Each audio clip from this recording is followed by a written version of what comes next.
Welcome back to Peer Leadership and Coaching. I'm Cindy Cannell with the Public International Law and Policy Group.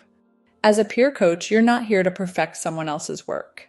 Your job is to guide the group's thinking without taking the wheel. That's especially true when it comes to giving feedback. The best feedback doesn't just fix a problem. It builds trust, reinforces ownership, and helps the team level up together. Picture this. You're in a project meeting. A team member presents an idea. You jump in with what you think is the right solution. The group goes quiet. The idea might have been good, but the way you delivered it pulled the project out of the team's hands. As a coach, you'll want to give feedback in a way that keeps the team thinking and in control of their own work. Here's a tool you can use, the feedback prompt ladder. Observe, I noticed. So what's your thinking behind? Suggest, would it help to? Affirm, that worked really well. It's natural to want to be direct, especially if you've seen what works before. But holding back from giving the answer right away is part of the challenge and the skill of coaching. This ladder helps you slow down, invite reflection, and keep ownership with the team. Let's see what happens when feedback skips this approach, and then how it looks when a coach uses the feedback ladder well. We just sent over the first draft of the report. Did you get a chance to review it? Yes, I did. The introduction isn't strong enough. You need to rewrite it so it grabs attention immediately. And the recommendation section is too long. Cut it in half. Jude's feedback was specific, but it skipped over the team's thinking and gave them direct instructions. That can lead to two outcomes.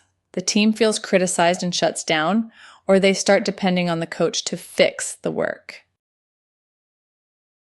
Okay, I guess we can just do what you said.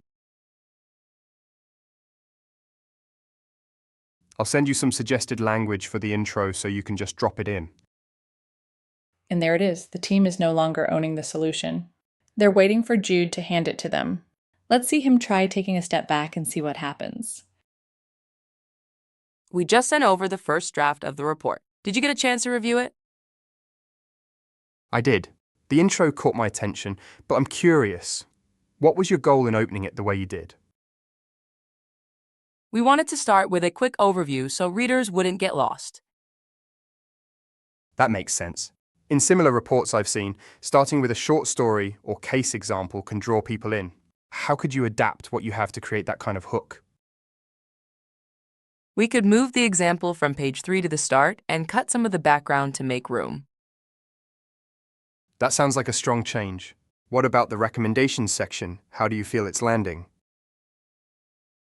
It's long, but we think every point is important. Maybe we could group them to make it easier to follow. I think that's great. How would you group them so the main priorities are clear? Now the team is thinking, making choices, and staying in the driver's seat.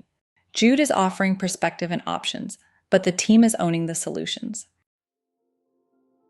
Here's that feedback prompt ladder again. Observe. I notice. Ask. What's your thinking behind? Suggest. Would it help to? Affirm. That worked really well. When you deliver feedback with respect and leave room for the team to lead, it becomes a growth tool, not a critique. Here's your challenge. Reinforce ownership when giving feedback. Focus on insight over answers. Use praise with purpose. Constructive feedback isn't just about correction, it's about connection. When you respect the team's ownership and invite their thinking, you help them grow without taking over. I'm Cindy Cannell with the Public International Law and Policy Group. Thank you for spending this time with me today, exploring providing constructive feedback in peer leadership and coaching. Until next time.